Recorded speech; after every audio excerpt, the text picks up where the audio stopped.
This week, we're beginning the chapter 32, the reunion. Up until now, the last couple of weeks, we've been reading the Gopi Gita, where the gopis were sitting on the banks of the Jamuna River after not being able to find Krishna in the forest and singing their prayers in separation. And at the beginning of this chapter, we'll read how he reappears amongst them.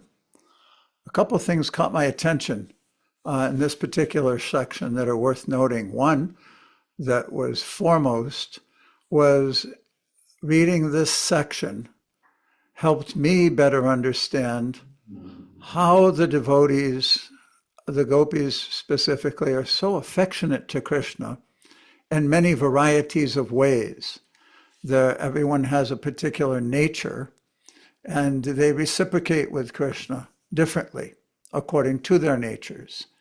And the other thing that was interesting was that in Srila Prabhupada's Krishna book summary of this reunion, the details weren't very much expounded upon. But in Vishwanath Chakravarti Thakur's Sarata Darshini, they are. So let us go into those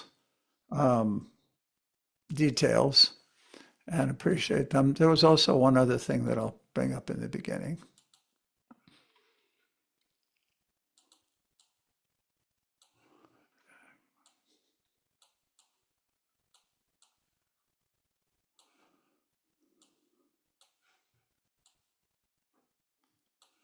Okay.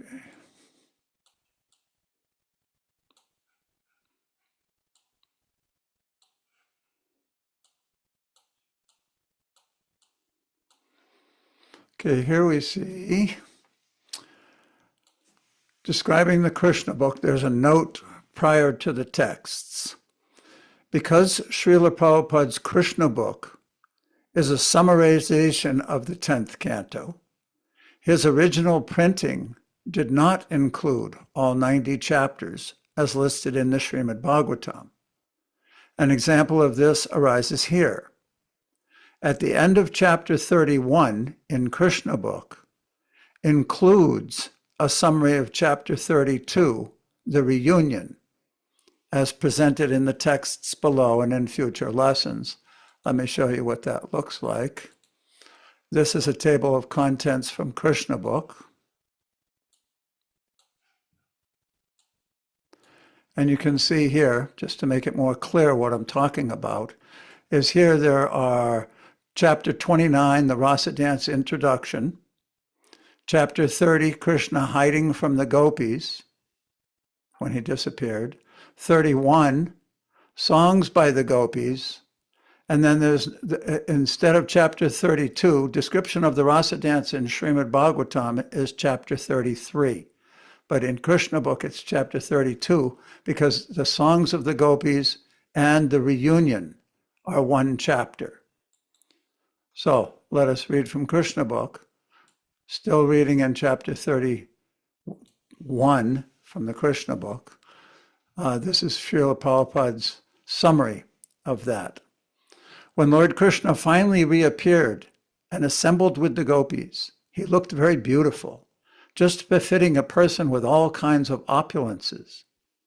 In the Brahma Samhita it is stated, Ananda Chinmaya Rasa Pratibhavita Bhi. Krishna alone is not particularly beautiful, but when his energy, especially his pleasure energy, represented by Radharani, expands, he looks very magnificent. The Mayavad conception of the perfection of the absolute truth without potency is due to insufficient knowledge. Actually, outside the exhibition of his different potencies, the absolute truth is not complete. Ananda Chinmaya Rasa means that his body is a transcendental form of eternal bliss and knowledge. Krishna is always surrounded by different potencies, and therefore he is perfect and beautiful. We understand from Brahma Samhita and Skanda Purana that Krishna is always surrounded by many thousands of goddesses of fortune. The gopis are all goddesses of fortune, and Krishna took them hand in hand on the bank of the Jamuna. So in this particular section, Srila Prabhupada takes advantage to expand on a philosophical point rather than so much rasa focus. He's explaining philosophy with tattva. As we'll see, Vishwanath spends more time on the rasa part of it. Sama, can we have somebody else read? We'll go on to the next section. Remember to unmute. Did you read the whole thing down No. there? I'll read that one more. It is said in the Skanda Purana that out of many thousands of gopis, 16,000 are predominant. Out of those 16,000 gopis, 108 gopis are especially prominent. And out of the 108 gopis, 8 gopis are still more prominent. Out of the 8 gopis, Radharani and Chandravali are more prominent. And out of these 2 gopis, Radharani is the most prominent. Okay. Just back to the thing that you were talking about with tattva and rasa. In order to understand rasa, we have to have tattva. Good point. That's otherwise we'll be victimized by this thing called aropa, which means seeing the spiritual realm through our material vision. So, okay. So now we can go on to the next reader. Thakur Murari, would you like to read? Thakur, my friend. Krishna. Hare Krishna. Hare Krishna. Okay, so let me get my glasses.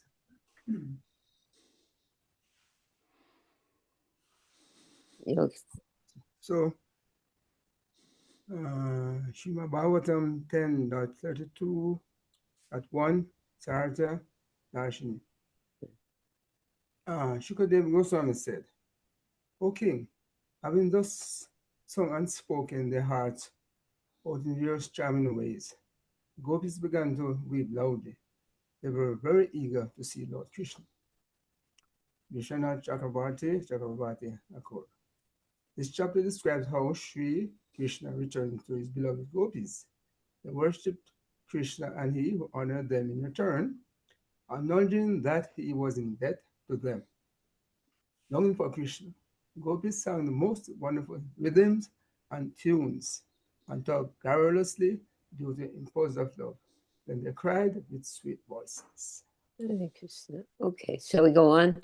Tisha, you want to continue? Thank you, Thakur. Text 2, Sarata Darshini. Hare Krishna, everyone. Hare Then Lord Krishna, a smile on his lotus face, appeared before the gopis. Wearing a garland and a yellow garment, he directly appeared as one who can bewilder the mind of Cupid, who himself bewilders the minds of ordinary people. Vishwanath Chakravarti Thakur. The name Chari is spoken by Sukadeva Goswami out of jealousy toward Krishna, since he, Sukadeva, is taking the side of the gopis.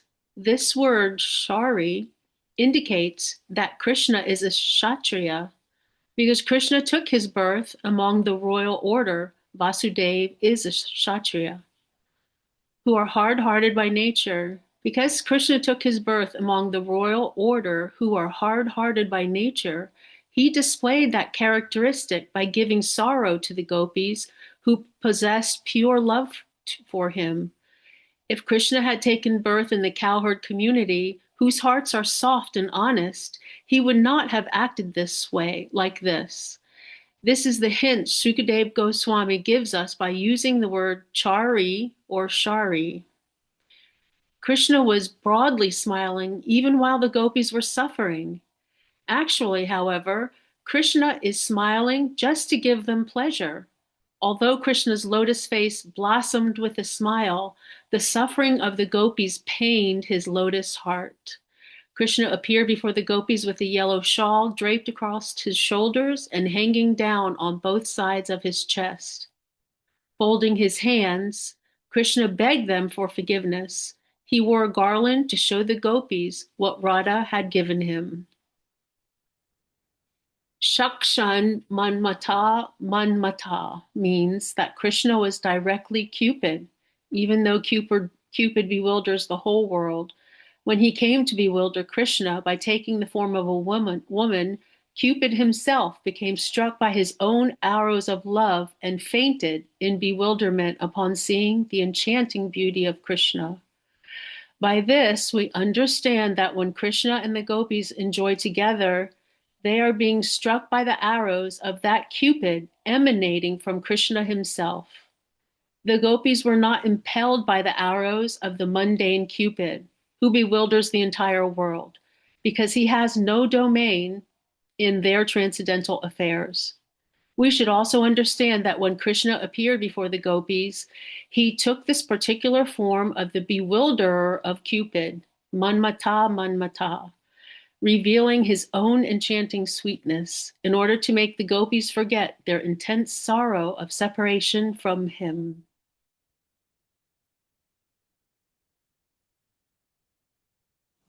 You have to unmute, Sama. Sorry. Okay, so would anyone like to comment on that magnificent? Well, Tisha can start. Okay, Tisha, why did you say something?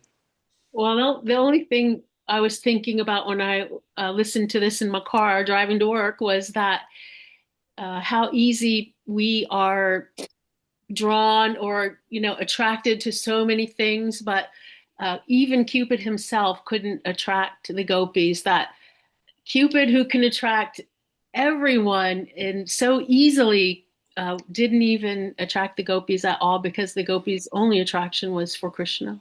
Very nice. Very sweet. Thank you. Anyone else? Yes, Bahushra. It was mentioned that Krishna actually is that he's in debt. I mean, he's the cause of all causes, Sarva Karana Karanam. He's the Lord of everything. And here it is. He's the God is in debt. Now, I mean, for other rishis to hear that, who are not in the mood of following this wonderful kata, the thing is that it would be very bewildering. How can God become the same way with the Brahma Vimohan? How can Brahma become illusioned? So it's the same way, is that not that Krishna's illusioned, but the thing is that he's in debt. And that is just, that's just incomprehensible to many. Yeah, so that in debt, that's the nature of love. That's the nature of love. That debt, that's the nature of love. We are in debt. Krishna feels himself in debt because he is the greatest lover. That's my understanding of that. Anyone else on that? We'll cover that much more in detail toward Oh, the yeah, end of there's the a verse. toward the end Yeah, of the chapter. when we get to the verse. Murari, did you want to say something?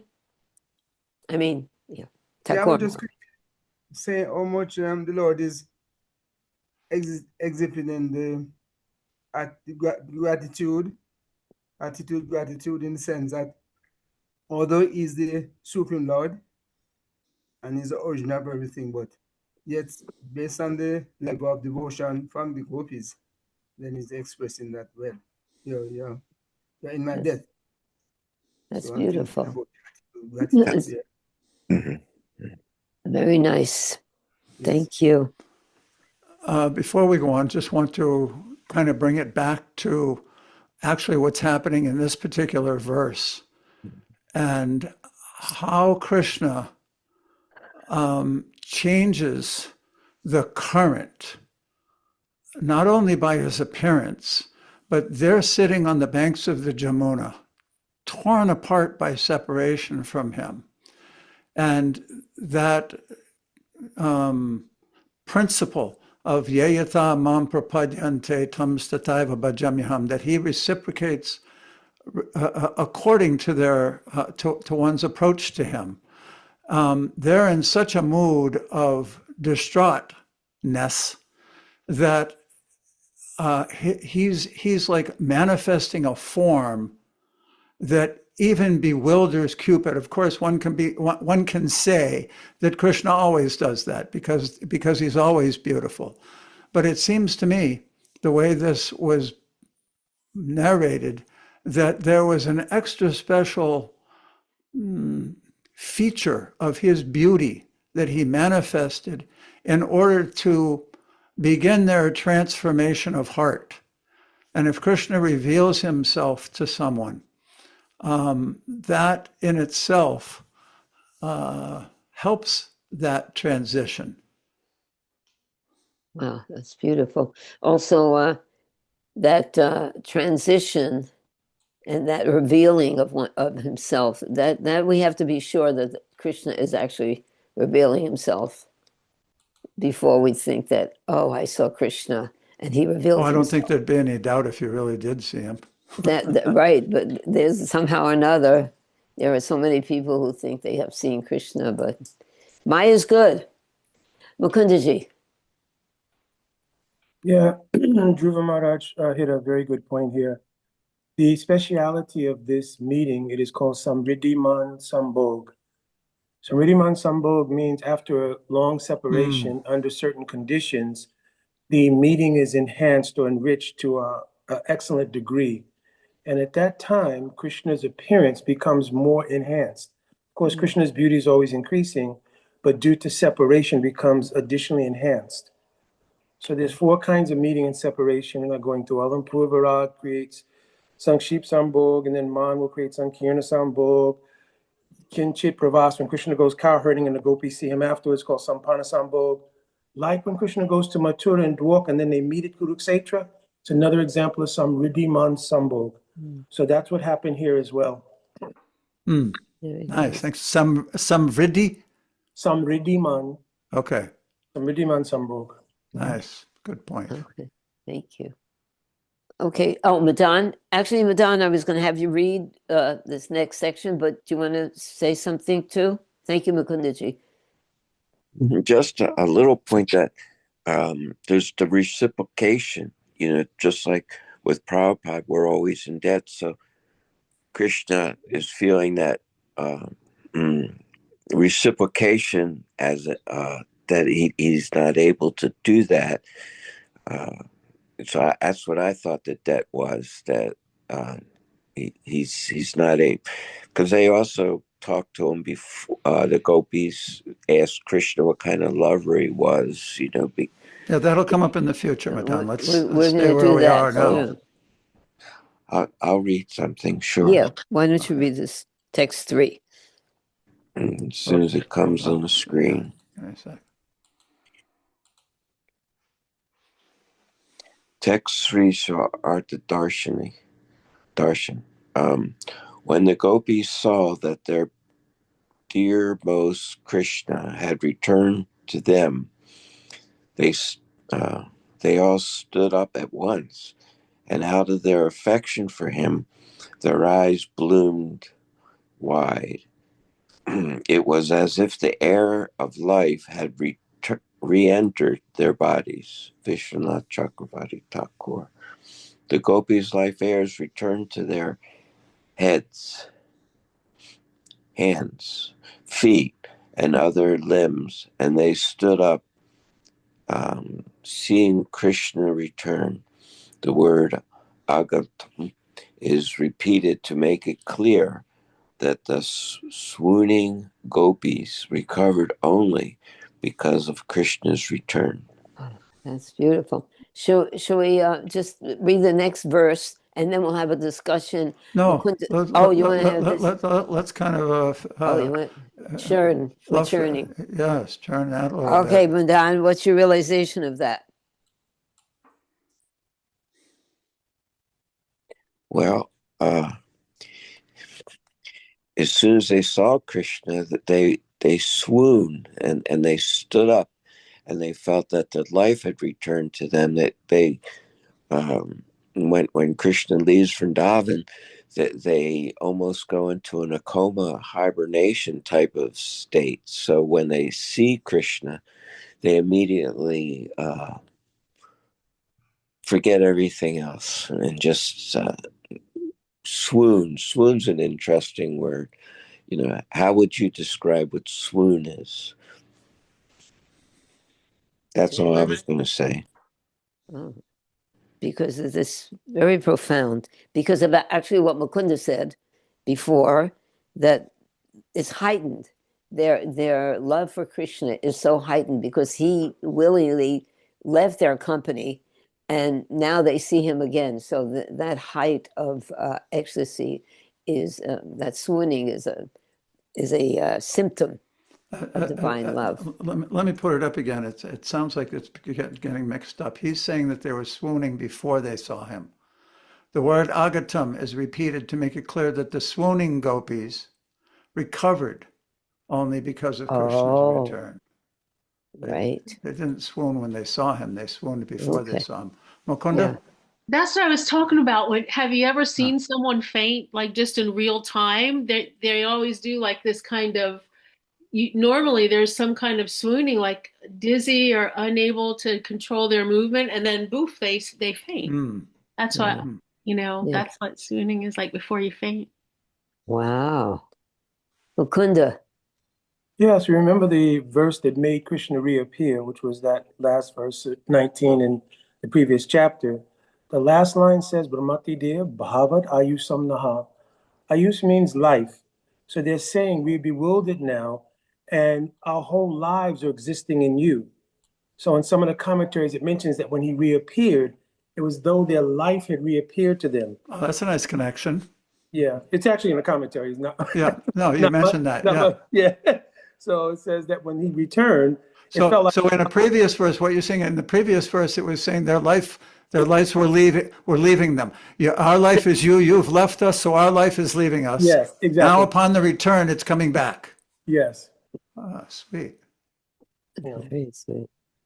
Thank you. Hare Krishna. Okay, Mukunda, why don't you read the next verse and purport?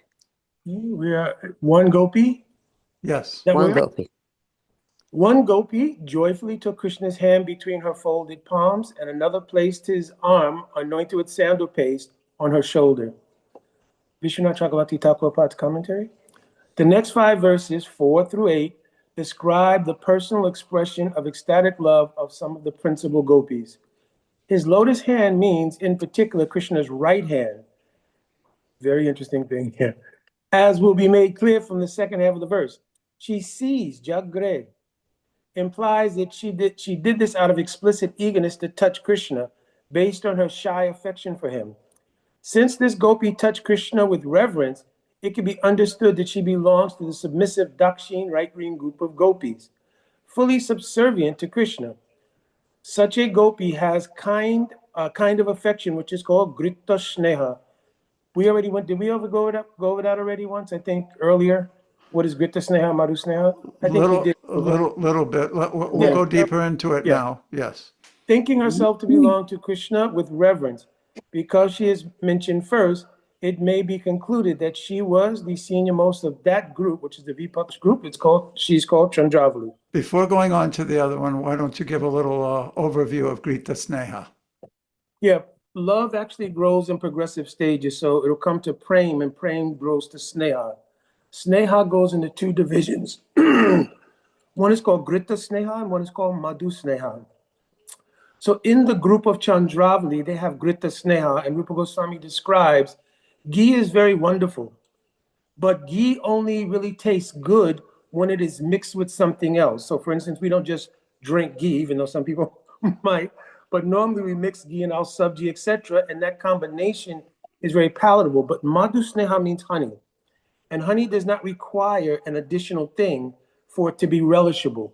So this is the sneha of Srimati Radhika and her group.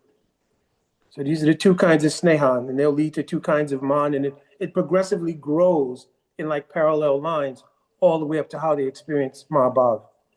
So that's the basics of what is sneha. Sneha, Grita. Good. Continue reading. Right? The other gopi put Krishna's hand, decorated with sandalwood paste, on her shoulder. That would be Krishna's left hand. Since it is fitting that she should stand on the left side of her lover, since this gopi is taking upon herself to embrace Krishna while still remaining, having a semblance of reverence, she displays the kind of affection known as madhusneha, honey-like. Possessiveness mixed, though, with some grita sneha, reverence. Thus, she acted independently as her lover, as if her lover were under her control, yet remained submissive at the same time. By standing on the left side, this gopi was Sharma, and she's in the Sarit Pokshaki of Shrimati Radhika. Okay. Hare Krishna, shall we have some talk about this? This is a description of the other. Oh, you want to continue? Actually, what I'd like to do is there's a wonderful example and explanation of Grihita Sneha and Madhu Sneha in Gaur Govinda's book, The Embankment of Separation. So let's have somebody else read this and then we can discuss it more fully. I'd like Okay. to expand on that. Okay. Nanda, are you with us? Yes, ma'am, more or less. Hare Krishna, Nandaji. Please read this from Embankment. Yes, in his book, Embankment of Separation, Gaur Govinda Maharaj presents a nice explanation of these two types of affection, Grihita Sneha and Madhu Sneha. With the rising of the moon, the petals of a flower gradually open one after another. Everyone knows it. Oh, sorry, someone just came to my door. Can someone else read for a second? Sorry. Okay, just for a second. Bahushra, why don't you read for a second? Seconds up. Okay, we see the moon, Chandra, and we see the closed bud of the champaka flower, but no one sees how Chandra, with the hand of his very soft rays, opens the petals of the champak bud. This is Gaudiya Vaishnav philosophy. Everyone sees the moon and everybody sees the champaka bud, but how does the moon, with the help of his soft hand-like rays, open the petals of the champak bud? Has anyone seen it? No, no one has seen it. Similarly, this is Bhava Milana, and Rai Ramananda saw it. Gaura showed it to him. Rai Ramananda saw how Shama Shashadar, Shama, who is like the moon, was opening. With his soft hand, petal after petal of the champak bud, lying in the heart of the champak varani. Radharani, whose complexion is yellowish, like that of a champak flower, and how he was gradually entering into the whirl of that flower. That is what he saw, Bhavan Milan. He had not previously seen it, and therefore he fainted. Nanda, you back? Nanda, Yes, I am. Yes. Okay, why don't you go on? And then we'll discuss this after. Thank you, Bahushra. Okay, prema gradually increases to two different states, from sneha to man, pranaya, etc. There are two types of sneha, affection. One is grihita sneha and the other is madhu sneha, ghee type and honey type. Radharani sneha is honey type, madhu sneha. And Chandravali Sneha is ghee type, Grihita Sneha. When there is union, ghee melts, but honey becomes thicker. Honey does not melt when there is union. Because Radharani Sneha is honey type, at the time of union it becomes thicker and thicker. So how can one enter into it?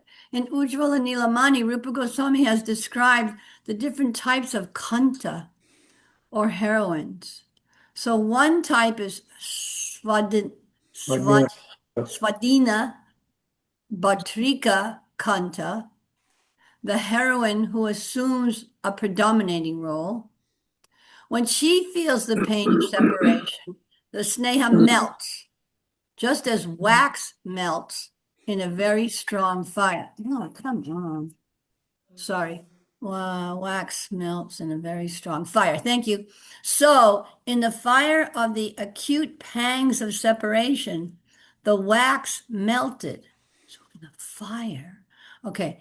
I'm just going to read that again. So in the fire of the acute pangs of separation, the wax melted. It is not hard.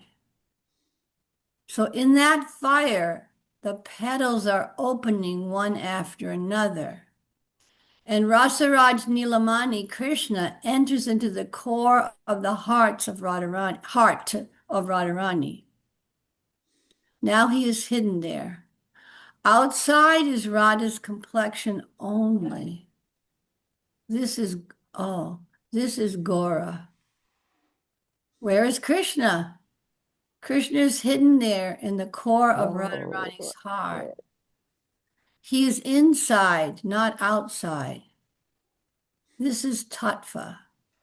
Today, Rai Ramananda saw how, having entered into the core of Radharani's heart, Krishna became completely covered up with her complexion. This is the union of Radha and Krishna, the Bhavan Milan that Gora showed to Rai Ramananda. He has not seen it before, and therefore he swooned and fainted. Wow. Wow, I wasn't expecting that to come. Lord Chaitanya himself, Hare Krishna. We should have a magnificent discussion now, don't you think? Yeah, with somebody other than I. No. Okay. You want to say something before I ask Mukunda? No, ask him right away. Okay, Mukundaji. Yeah, this is when after Ramananda Samvad, Mahaprabhu showed Ramananda Roy his form of how he got the mood and complexion of Srimati Radhika. So that form had never been seen previously, even though Ramananda Roy is Vishaka, he had never seen how Krishna had gotten the mood of Radhika. So Gaur Govinda Maharaj is described, it's described in Ujjalimani actually. There are three kinds of states. One is called Bhavi Milan. That's just prior to your beloved leaving and the anxiety you feel. Then there's Bhut Milan. After your lover has gone away and you're at home and you're thinking, when will we meet again and so forth, so on, that's one kind of mood. Bhavan Milan is described, if I give an example, the day you have to take your lover to the airport and you get out of the car and they're going through security and you're waving goodbye. That's called Bhavan Milan. The intensity of the feeling at that time is so deep. That's what Gaur Govinda Maharaj is describing here. And it was in that mood that Krishna was able to melt the heart of Radhika, enter into the core of Radhika's heart, and get her mood. Okay. Thank you. What I'd like to do is expound on that a little bit and go more into this detail of Grita Sneha and Madhu Sneha and the different types of women that act differently according to their affection. Sneha, it means affection. So their affection for Krishna manifests differently. It's natural. Everybody has natural nature. So when there is union, ghee melts. In other words, the Sneha type, the Grita Sneha type of heroine, when there is union, ghee melts. So she becomes submissive in the association of her lover. However, it's described that honey becomes thicker. And what does that mean? That means that when there's union, when this particular type of heroine is in union and contact with her lover, she takes a predominant role, not a submissive ghee-like melting role. She becomes thicker and more contrary and more domineering. There's also a sense of mamata, possessiveness, that is described as different in these two types of heroines in particular. One is, I am Krishna's, whatever he wants, I am Krishna's, I am yours. That's the ghee type of affection, type of attitude toward the lover. The other one is, Krishna's mine. That's the honey type. It's the thicker type. So what we're doing here is Viswanath Chakravarti Thakur is so expert that when he's noticing the rather simplified description of how they approach Krishna, how they reciprocate with him it changes he can pick out who's acting in a particular way by their functions. This one was one gopi joyfully took Krishna's hand between her folded palms. And simply by that statement, he's pointing out that this means Chandravali, because she seized, Jagre, implies that she did this out of explicit eagerness to touch Krishna based on her shy affection for him. He can glean that out of the statement and understand who it is. It's what's so wonderful about hearing from realized souls. They can help us better understand what's going on here in the rasa. This is the rasa dance. This is the prelude where they're reciprocating differently. He's come back and different women will receive him differently according to their affection, their sneha. That's the overall kind of topic.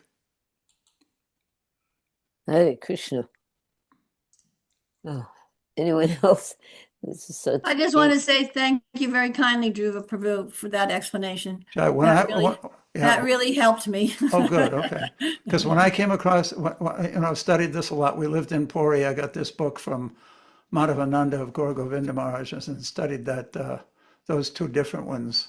And then when I came across it, when I read this, it was enhanced. Oh my goodness. Very profound. Thank you. Okay.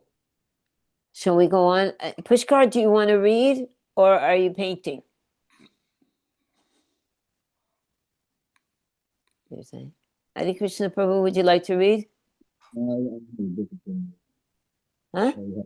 I don't think he's. Okay. Can't really hear you. Can't understand what you're saying, Prabhu. Maybe put it closer to your mouth. Okay, he's not there. Okay, yeah, I'm just down here from music podcast. Can anybody understand what Pushkar's saying? No, it's muffled. I think that you have to put the mic closer to you because no one understands what you're saying. In that case, there you are. Can you put it closer to your mouth? No, it has to do with the speakers. My speaker's on, but I can't talk. Okay, he can't talk. Oh, okay, sweetie. Okay, Prabhu. I'm sorry. All right. Well, you, Sweetie Prabhu. sweetie Prabhu. All right. Acharyaji, would you like to read the next section? Yes, thank you. Text 5, Sarartha Darshini. A slender gopi respectfully took in her joined hands the betel nut he had chewed, and another gopi, burning with desire, put his lotus feet on her breasts. Vishwanath Chakravarti Thakur. One gopi took Krishna's chewed betel nut, Tambula Charvitam, in her joined palms. She was a member of the right-wing Dakshin group, considering herself subservient to her lover, but having a friendship with Krishna based mainly in the mood of servitude, Dasya Bhav. Another gopi, sitting on the ground, took Krishna's right lotus foot in her hands and placed it on her breast. Krishna supported himself with his left arm resting on the shoulder of a gopi, and his left foot fixed on the ground. The seated gopi was in a mood of servitude, Dasya Bhav, predominated by friendship. She also considered herself subservient to her lover and was right-wing. Both gopis had Grita Sneha, reverential affection, thinking of themselves as belonging to Krishna, as they were the chief Sakhis of Chandravali, namely Padma and Saibya. Okay. Do you have something to say about this, Acharyaji? In general, yeah, that it's really wonderful how all the different types of gopis are getting their chance, getting their opportunity to relate with Krishna, the right wing, the left wing, the Grita, the Madhu, they're all getting their chance. Generally, sometimes devotees, they have this reaction when they hear Chandravali. It's like, oh, Chandravali. But she's also, after Radhika, she's the next best, most affectionate gopi. So she's also so special, and she's getting her chance and her party. And I think who was it? Saibya and Padma and Saibya were mentioned. I think they're both or one of them are mentioned in the very beginning of Bhakti Rasamrita Sindhu, Hmm. that Akila Rasamrita Murti, that all the different gopis are all the different kinds of relationships Krishna's tasting. And I don't have that verse at my fingertips, but I think it mentions some gopis are, Shaibya, it does. It mentions Shaibya. yeah, Saibya's mentioned the different. So it's nice here seeing that they all get their chance. Even if they're not Radhika, they still have this great love with the little tinge of servitude in it and friendship in it. That's also another flavor for Krishna to taste. So I like this. I like it Beautiful. how it's Very being nice. described. Very That nice. is Thank so you. sweet. That you said it perfectly. Yeah, It's you so did. sweet. Gives everyone an opportunity to serve Krishna. Every single, even us. We're all different and we're serving Krishna in our own way, and we should realize that's valuable. It's valuable to him. If someone says one Hare Krishna, it's valuable. What to speak of? People are actually trying to dedicate their lives to him. It reminded me of that story of Ramachandra and Hanuman and the spider. Oh yeah, nice. Because you're right. I mean, who are we in this world to judge, so strongly? It was a good point. He's loving them all. Very beautiful. Thank you. Okay. Shall we continue reading? Does someone else have something to say about this? Because it's just wonderful descriptions. Okay. Mahushra, do you want to read? Okay. Text 6, Sarartha Darshini. One gopi, beside herself with loving anger, bit her lips and stared at him with frowning eyebrows, as if to wound him with her harsh glances. Vishwanath Chakravarti Thakur, excuse me, one gopi, overwhelmed with the depth of her love, arched her eyebrows like a full-drawn bow, and out of her affectionate anger, struck Krishna with the arrows of her sidelong glances. O crest jewel of deceivers, you have given me the hala hala poison of pure love for you, and it has had its full effect.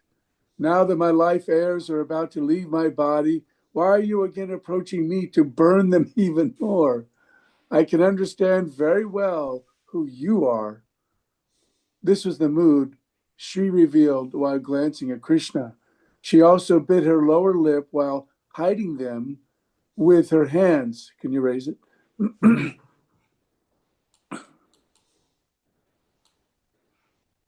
Her hands as an expression of her anger. One gopi showed jealousy, man, arising from her madhu sneha, honey-like love, which is the affectionate mood of possessing Krishna and thinking of Krishna as hers. This gopi exhibited vamya swabhave, a quarrelsome and crooked nature full of contrariness, which is characteristic of left-wing vamya gopis. This gopi is none other than Srimati Radhika. Hare Krishna. So sweet. Anything, Mahushra? Wow, it's just, I'm just listening. Whoa. Okay, we're happy to hear these things. Anybody else? Anything on that? Okay. Pushkar, can you read, or better we wait? I don't want to get upset. He said he couldn't read. Why? Oh, he said he couldn't read. Okay. Okay, then, Tisha, why don't you read? Text 7, Sarartha Darshini. Another gopi looked with unblinking eyes upon his lotus face, but even after deeply relishing his sweetness, she did not feel satiated, just as mystic saints are never satiated when meditating upon the Lord's feet. Vishwanath Chakravarti Thakur says, one gopi gazed at Krishna with unblinking eyes due to being stunned with bliss. Her eyes were like maddened bees, eager to taste the honey of Krishna's lotus face. Though repeatedly relishing that nectar, they were still not satisfied. This verse can be interpreted in another way. Because of the angry glance of Radha mentioned in the previous verse, Krishna's face was trembling with fear and remorse. Therefore, that gopi could not be satisfied, though constantly drinking the nectar of Krishna's face with her two eyes. Although the nectar of Krishna's face was drunk and its sweetness fully relished, the natural sweetness of his lotus face increased without limit.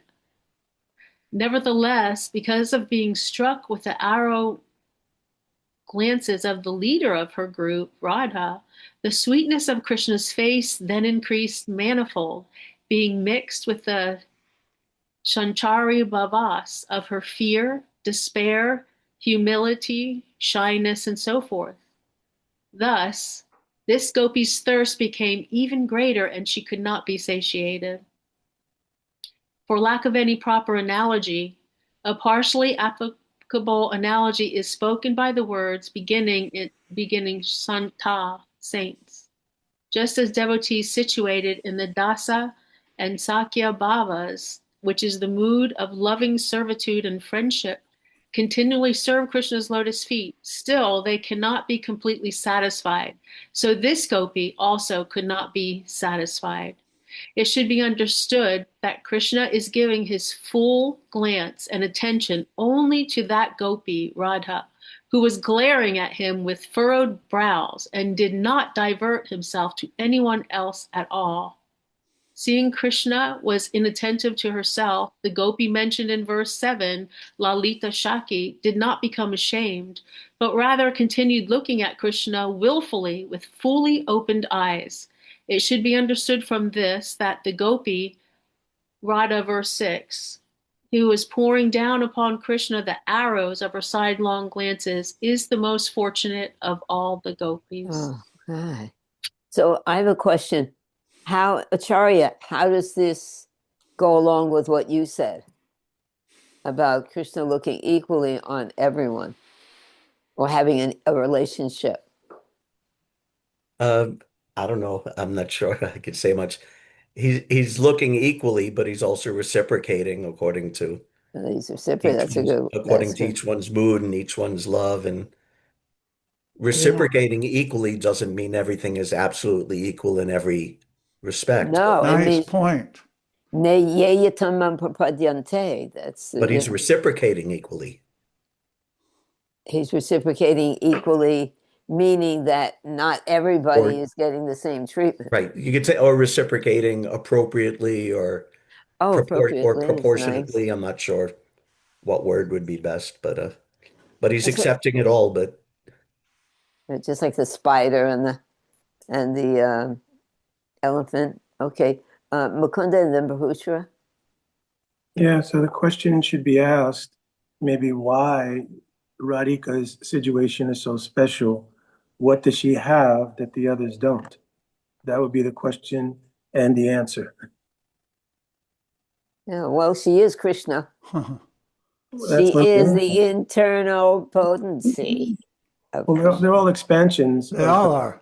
Right. They all are, but not to the extent that she is, right? She's the source of everyone. She is. She's Yes. Krishna. She's the Aladini potency. Yes. She has So- something that they don't have. It is called Madanakya Mahabhav. Her praying reaches a level which is not reached by the others. So that Madanakya Mahabhav is the essential taste that Krishna craves. Acharya's point is good. He appropriately reciprocates with the kind of love that's given. But remember to Radhika, he told Napariyaham Narvaja Samyujam, I have no way to reciprocate with your love, so let your love itself be the reward. Did he say that to all the gopis, though? He also said that to the other gopis. Yeah, because at that time that they are taratmik with Radhika, because remember in the verses leading up to this, when they find Radhika in her mood of distress, their hearts are given over to Radhika and they become like one before they recite Gopi Geet. So when you follow the progression, everything sort of lines up. But the reason that Radhika is special is because of Madanakya Mahabhav. That's only in Radhika. Actually, I remember there was one purport in that section, Mukunda, before he disappeared. He was no, before he left Radha. It's when he was still with her. Vishwanath was mentioning in the purport how he was thinking that at the time we were just dancing back on the banks of the Jamuna before we left, there was some competition between everyone. But now I'm here with Radha, and she's feeling separation from her friends. Masakis, yes. So if I disappear, and then they see her in her heightened separation, they'll understand her position as foremost. And as you said, at that time, everybody becomes more amiable to each other and to the entire allowance of like the full flood of rasa to flow without any of that competitiveness or resistance from anyone's heart. So it's all part of the same event with its ongoing like music when as it builds. Very good. Thank you. Madan and then Acharya. Oh, didn't you say Just- Mahushra? just- Mahushra? Oh, Mahushra too. Where'd he go? I'm Wait. here. Okay, I'm here. wait a minute. We got to do this in order. Hold on, Madanji. Mahushra, thank you, Mukunda. So earlier we were reading about how other gopis were complaining about how the eyes were blinking and they were cursing Lord Brahma. So Right. here it is that Srimati Radhika, because of her superior and unlimited love for Krishna, therefore her spiritual body, I don't want to say this wrong, her spiritual body cooperated where my eyes are staying open. Oh, that's interesting. Okay, thank you. Okay, Madan and then Acharya. Is this the essence of the love locket? Is that what the locket had? Is that what that's? That'll be described later. No, it's close, but there's more to it than that. Yeah. Okay, Thank you. okay. Acharya? Hare Krishna. This is such a deep thing, but I'm remembering Satsvarup Maharaj telling how Srila Prabhupada first introduced Radhika to the devotees. I think it was at the very first Radhastami in ISKCON in whether it was 68 or 69, I'm not sure. And he explained in such a succinct way, it's not a full explanation. They're more like sutras to be unpacked. But he told the young devotees, Radharani is the best devotee of Krishna. Why? Because she loves Krishna the most. It's just like, they're like, it's a sutra. It's not a full explanation, but it contains so much in it. And it's the foundation of, whatever else we may learn and expand about understanding Radha and Krishna. I always like that simple Beautiful. explanation from Prabhupada. Wow. It talks about capacity also. Radharani is capable of loving Krishna the most because she is the Hladini potency. It just dawned on me. There's no reason to lament if Radharani loves Krishna more than someone else loves Krishna. Her capacity of love is greater. It's infinite. It's equal to Krishna. She's equal to Krishna. This is Krishna's personal expansion. Of course, there are other expansions of the expansion, but because she has the capacity to satisfy Krishna more than everyone else, and one who is like a little mosquito shouldn't be lamenting that he's not, the big elephant. Everyone can be satisfied in that way. Hare Krishna. Madan, have more? Madan? Or is your hand still raised from before? He Okay. put it down. Okay, so let's finish here. Mukunda, you want to read? We're starting at one gopi. Yes. One gopi took the Lord through the aperture of her eyes and placed him within her heart. Then, with her eyes closed and her bodily hair standing on end, she continuously embraced him within. Thus immersed in the transcendental ecstasy, she resembled a yogi meditating upon the Lord. Vishwanath Chakravarti Thakur, Riddhi Kritva, means leading into her heart, which indicates the gopi was thinking, may this fickle lover, Krishna, whom I have found by great fortune, not leave me again. Thinking Krishna would escape through her eye holes, she closed her eyes. Her body then erupted in goosebumps of ecstasy because of the unobstructed enjoyment of union with Krishna. She stood there in a pose of embracing Krishna to her breast with her arms. All of her gravity was lost due to the intense hankering she felt now that the period of intense separation was over. Her shyness also failed to manifest due to the absence of any outsider's curious gaze. These three gopis mentioned in verse 6, 7, and 8, because they did not go to the side of their beloved, are understood to be of the uncooperative type or bhamya, left-wing gopis. They thought Krishna would come to us.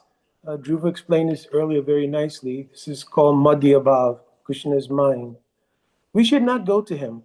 This mentality shows that these three gopis are full of possessiveness. Oh, Madhya, it's in the thing. Madhya Bhav towards Krishna, and this quality transforms their affection into Madhu Sneha, or honey-like affection for Krishna. Because these gopis think Krishna belongs to me, they are very intimate companions of Krishna and who have fully brought their lover under their control. Among these three, Shri Radha, the leader of all the gopis, is mentioned in verse 6. Verses 7 and 8 describe Radha's principal Sakhis, Lalita and Vishaka. Should we go on, or? You read the next one, and then I'll have someone else read the last. Sri Vaishnav Toshini says, these gopis mentioned in verse 4 through 8 are Chandravali, Shamla, Padma, Saibya, Shri Radha, Lalita, Vishaka. The eighth gopi is understood to be Bhadra, as mentioned in the Vishnu Purana. One gopi looking at Govinda became extremely joyful and began to repeatedly sing his name, Krishna, Krishna, Krishna. He could not say nothing else. Oh, that is so sweet. Thakur, you want to read? Try putting your the mic or whatever you're reading into closer. Yeah. How is it now? Is it okay? Yeah. Oh, that's all right. Is it any better? Better, getting better. Okay, so Sri Vaishnava Toshani itself quotes a verse from the Skanda Purana, the Araka Mahatmya section of the Prahlad Samhita, that declares these 8 gopis to be the principal among the 3 billion gopis. Detailed information about the hierarchy of gopis is available in Srila Rupa Goswami Ujjvala Nilamani. Padma Purana confirms that Sri Radha is the foremost of the gopis, Yata Radha Priya Vishnu Tasya Kunam Priyam Tata Sava Gopishu Saivaika Vishnu Atyanta Valabha. Okay. So just as Radha is most dear to Krishna, so also is Kunda and Kunda, Radha Kunda. Of all the gopis, Radha is the most beloved of Krishna. End of quote. The Brihad Gautamiya Tantra also names Radhika as Krishna's foremost consort, Devi Krishna Maya Gupta, Radhika Paradivata Sava Lakshmi Maya Sava Kanti Samohini Para. Sri Radha is most beautiful, supremely worshipable goddess. Radha is always totally absorbed in Krishna. Radha is the central figure for all the goddesses of fortune. Radha fulfills all of Krishna's desires and completely enchants his mind. Radha is the inseparable internal potency of Krishna. The Parishita, a supplement to the is A.G. Veda, Ag Veda, I don't know how it's pronounced. Yeah, that's fine. Ag Veda.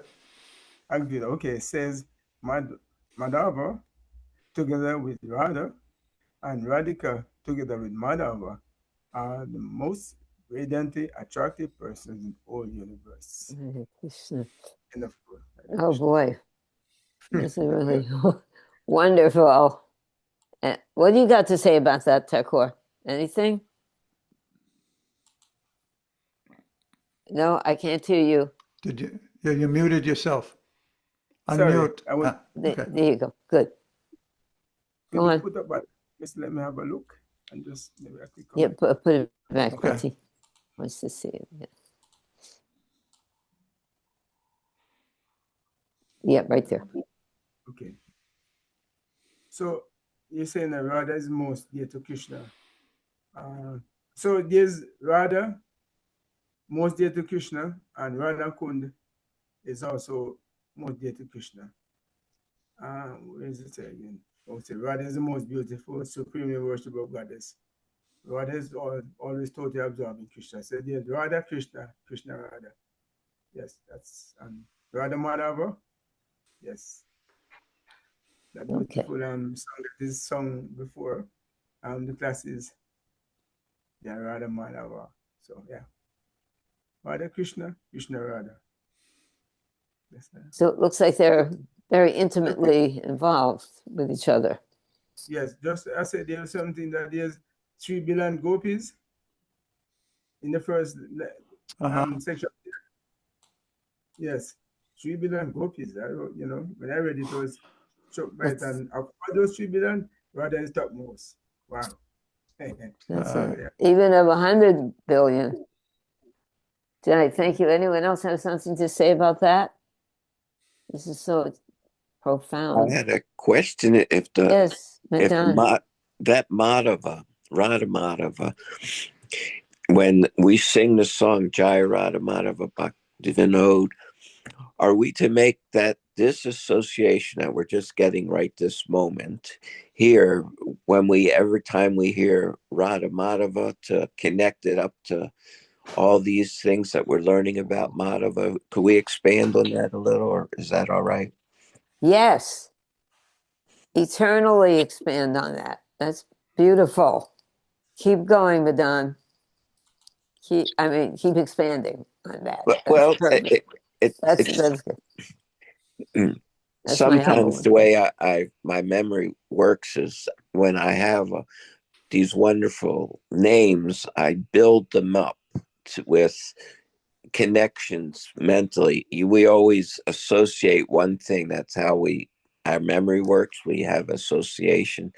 So when we're associating, because I think Madhava, maybe we could give the breakdown of how the Dhatu, or however Madhava is come up. I thought that it was Krishna specific, Radharani specific Krishna was Madhava. You know, that's connected always with Radharani. It's not connected with any other gopi, but I'm not sure about that. That's why I'm bringing it up. Madhava, I thought, was the husband of the goddess of fortune, Madhava. Well, Radha. Okay, go on, Madan. I was just thinking when we say Radha Madhava, that kind of is most of the way that we use it. We usually don't say Madhava Lakshmi. I haven't heard that. That is true. Okay, that is true. But I think you should continue, go deeply, but follow the lines of the acharyas. Madan has a wonderful way of analyzing words and having them relate to different moods of Krishna consciousness. So if it's tattvic and rasikic, what can I say? Mukunda has his hand raised. Yeah, I see. Mukundaji, sorry. Yeah, what Samapriya said was correct, that Madhava means the husband of the goddess of fortune. But Radhika, when she's in the mood called Swadhina Bhatrika Naika, means she brings her lover completely under control. She's considered to be the most fortunate goddess of fortune, because she's the source of all the goddesses of fortune. When she brings Krishna under her control, and Krishna is called Dhira Lalit Nayak at that time, he's very submissive to Radhika. This is when they're called Radha, Madhav. Bhakti Vinod Thakur was singing, Jaya Radha Madhav Kunja Bihari. May that Radhika Indamura Swadina Bhatrika Nayaka be ever victorious over Madhava. This is the essential meaning. Oh, so that's beautiful. It reminded me of Rath Yatra, where Lakshmi herself will not let Krishna come into the temple. Pati, you want to elaborate on that pastime? No, go ahead. No, you better, because I forgot some of it. But I remember the essence of Lakshmi, and Radharani is that forceful. Lakshmi, where are you going? You went, you can't come back in. She's being very left wing. Lakshmi is very domineering at this point. So when you said that about this Radha Madhava, that part of Lakshmi is in Radharani. That very demonstrative, authoritative position. Pati, please elaborate so that the devotees know. She's talking about the Hara Panchami festival, Hara and then actually the Bahuri Yatra. After when Lord Jagannath leaves the temple at Sri Mandir and goes to Gundicha, it's compared to Krishna going to Vrindavan. And when he leaves, it's just after the Anavasara. You remember there's Snan Yatra, and after Snan Yatra, the Lord becomes sick and then becomes renovated during the Anavasara. Then he leaves, and he's nice and shiny, he's all rejuvenated, and he leaves to go on Rath Yatra, goes to the Gundicha. He stays there for a few days, but then Lakshmi, when he leaves, he tells her, I'll be right back. I'm just going for a vacation down at the other temple. But after 3 days, he hasn't come back. So she brings all her paraphernalia and tries to attract him and comes down to the Gundicha temple. That's the Hara Panchami festival. That happens on the 5th day. That's why it's called the Hara Panchami. Then Bahuri Yatra is Akadasi. And the Lord comes back from Gundicha to the Jagannath temple. And when he arrives back, the doors are shut. He's not allowed in. And Lakshmi is the controller of that doorway. And so after Akadasi, on the morning of Dvadasi, the servitors of Lakshmi act as the representatives of her, and the servants of Lord Jagannath act as his representatives, and they have a dialogue. And in order to get him in, he starts promising Lakshmi all kinds of gifts, and in this way finally seduces her and solicits her good feelings to allow him back into the temple. But one important point also is that the servants of Lakshmi start to beat. They start to beat the servants of Lord Jagannath. I mean, it's not that they go try to attract him, with nice little dancing. But no, they come with full force. She's angry. She's upset. She's really playing the part perfectly. A woman who has been scorned. Not you're not coming back. It's wonderful. And this mood it reminds me of what Radharani with her eyes and shooting these bullets at Krishna. It's incredible pastime. Okay, so Madan, would you like to read this last part? Okay. Text 9, Siddhartha Darshini. All the gopis enjoyed the greatest festival when they saw their beloved Keshava again. They gave up the distress of separation, just as people in general forget their misery when they gain the association of a spiritually enlightened person. Vishwanath Chakravarti Thakur. As people who are suffering the pains of material existence give up suffering on meeting the topmost devotee.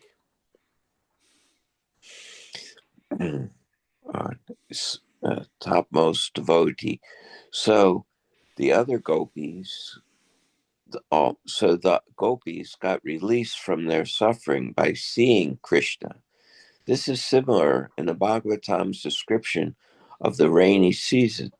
Those feelings of distress of the householder's life become blissful when the Lord's topmost devotees visit them. Joy. Oh boy. The bliss, the association that we were in, Prabhupada leading a kirtan, Prabhupada at the Rath Yatra festivals, different times, in his association.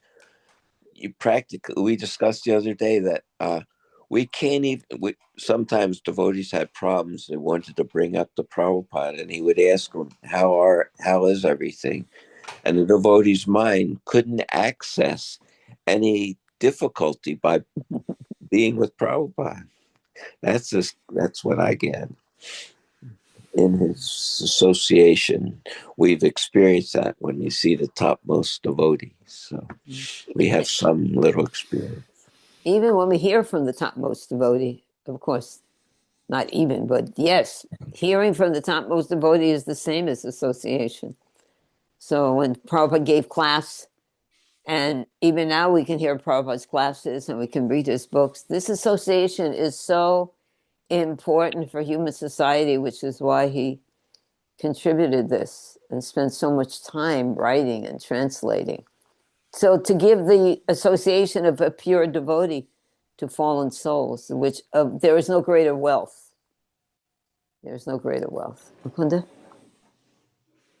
Yeah, in 1976, myself and my elder brother, who's passed now, we pulled Srila Prabhupada's cart, Subhadra's cart down Fifth Avenue with Srila Prabhupada sitting there.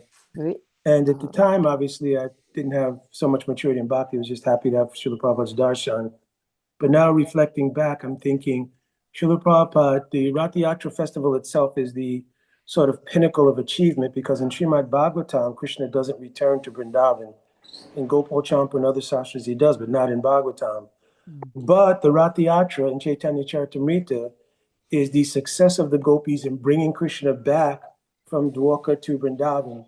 So Srila Prabhupada sitting on that cart, absorbed in that mood, at the same time absorbed in the mood that I've taken this highest concept and revealed it to the world by bringing it down Fifth Avenue. It's incredible when you think about that. Yes, it Very is. incredible. I was there too.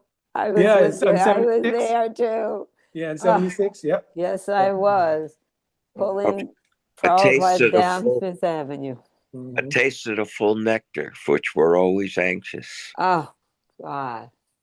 So we are blessed. We are certainly blessed that Prabhupada has given all of us. If it wasn't for Prabhupada taking that walk, or if it wasn't for Prabhupada on the ship, where would we all be? Not sitting here discussing the highest topics in the universe.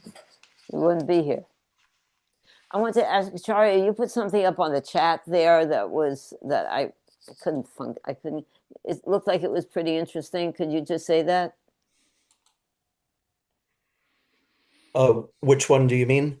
The last one. Oh, yeah, that's a verse from Govinda Lilamrita by Krishnadas Kaviraj Goswami. It came to mind when we were hearing about Radha and Madhava. And let's see. Yeah, which verse was that again? Yeah. Madhavya Shrir Madhavenaiva Ramya. You can speak the English, I think. Anyway, the idea is that it's sort of a play on words, that Madhava is Krishna, and Madhava is also a word for springtime. And Madhavi is the Madhavi flower, which is, what's that, jasmine maybe, which blooms in the springtime, and Madhavi is also Radhika. So the verse says, just as there's no meaning to Madhava without Madhavi, and there's no meaning to Madhavi without Madhava. In other words, the jasmine flower isn't beautiful except in the springtime when it blooms. And the springtime is only beautiful because the Madhavi flower blooms then. And Krishna is excellent because of Radhika, and Radhika is excellent because of Krishna. That's the idea. And then what we read about Gaur Govinda Maharaj, how Chaitanya Mahaprabhu was the combination, and he entered Radha's heart. Oh, that was just so. You know, that's also our Savior, Lord Chaitanya. Hare Krishna. Very nice. Jai. So now that Krishna's back, Hare they've Krishna. received him nicely. Tomorrow's post will include how they take that to the next level and begin to enjoy intimately. So Yeah. thank you very So much. those posts are to be read if you want to, because this you can read millions of times and you can hear the recording. My husband records this. It's just so nice to fill our consciousness with this stuff. There's so much other, this is how to block that all. Sorry, but Plus, in the association of devotees, there's something also magical about that. No doubt. yes. Jai, thank you all. Thank you. Keep us in Titanam Titanam Pavanivo, Vaishnava Namo Namaha. Haribo. Hare Krishna. Hare Krishna. Krishna